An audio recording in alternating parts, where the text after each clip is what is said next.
الشیطان اللعین الرجیم بسم اللہ الرحمن الرحیم الحمد للہ رب العالمین هو الحاکم بالعدل والقاضی وبالعفو الذی لا ناقص لحکمہ ولا راد لقضائہ والصلاة والسلام علی خاتم انبیائہ وسید الاولین والآخرین اشرف الانبیاء والمرسلین الملقب طٰہٰ و یاسین المبعوث فی آخر زمان علی کافۃ الانس والجان المنعوت بکل لسان الناسخ الاحکام جمیع الشرائع والادیان الامر بالمعروف والنہی عن المنکر ابی القاسم محمد وصلی اللہ علی محمد وعلی بیتہ الطیبین الطاہرین المعصومین. اما بعد، سب سے پہلے میں آپ تمام حضرات کی خدمت میں شبہائے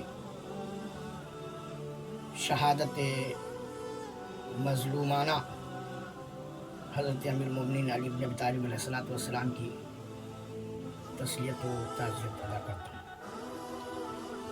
ناظرین گرامی قدر، یہ سلسلہ جو آج اپنی 9ویں منزل میں ہے اور عنوان مولا علی اور ہماری زندگی نہج البلاغہ کی روشنی میں، آج اس کڑی کا نام ہے تحصیل علم و حکمت. ناظرین گرامی قدر، آپ خود شاہد ہیں کہ افصح العرب پیغمبر اسلام صلی اللہ علیہ وآلہ وسلم کی مقدس ذات علم و حکمت کا ایسا نادر گنجینہ اور سرچشمہ علم و معرفت تھی کہ جس سے تشنگان علوم آج بھی فیض روحانی حاصل کر رہے ہیں. اور آپ اس امر سے بھی بخوبی واقف ہیں کہ آپ کو ذات احدیت سے بلا واسطہ تمام علوم ملے تھے، اور آپ صلی اللہ علیہ وسلم نے بحیثیت ایک خلیق سرپرست اور شفیق معلم یہ علوم باب شہر علم کو اسی طرح دیے تھے جس طرح پرندہ اپنے بچے کو دانہ بھراتا ہے. یہ کہنا غلط نہ ہوگا کہ درسگاہ رسالت میں تربیت پانے کا یہ فیض تھا کہ مولائے من امیر المومنین علی بن ابی طالب علیہ السلام جملہ علوم و فنون میں یکتائے زمانہ بن کر دنیائے علم و حکمت میں عظیم ترین شخصیت کے مالک ہو گئے.